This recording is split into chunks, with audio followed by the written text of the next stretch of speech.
trying to reduce all shapes to colors, or all colors to shapes. The shape and color are made for each other, like a marriage made in heaven. They go together so perfectly, and yet stay so marvelously different. That's why the Buddhists say, difference is identity. Identity is difference. It sounds goofy, but it makes a great deal of sense, because what it's saying is a relational thing. That you don't know what identity is unless you know what difference is, and you don't know what difference is unless you know what identity is. That relationship between so-called opposites is called in the Chinese technical Taoist vocabulary mutual arising.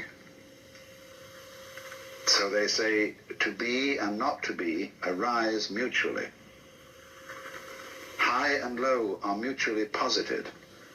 Long and short are mutually delineated, and so on.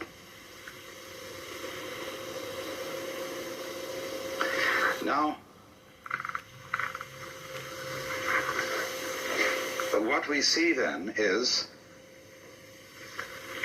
the totality of the cosmos focused at each point, you see, gives rise to the illusion of the independence of the point from the whole.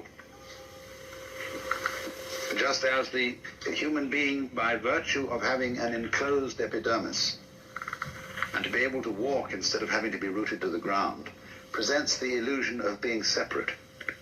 And so that's why I asked Vada to do these demonstrations last night, because he showed visually the interdependence of the figure and the background,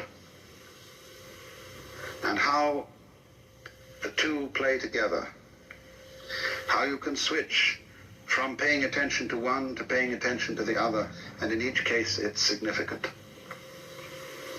That is an art that we have lost in our day-to-day perception of life, and it leads, practically speaking, to the serious problem of ecological blindness. That is to say, to the ignorance which most human beings seem to suffer from, especially in our culture, that they are inseparably related to their physical environment. It looks as if we aren't.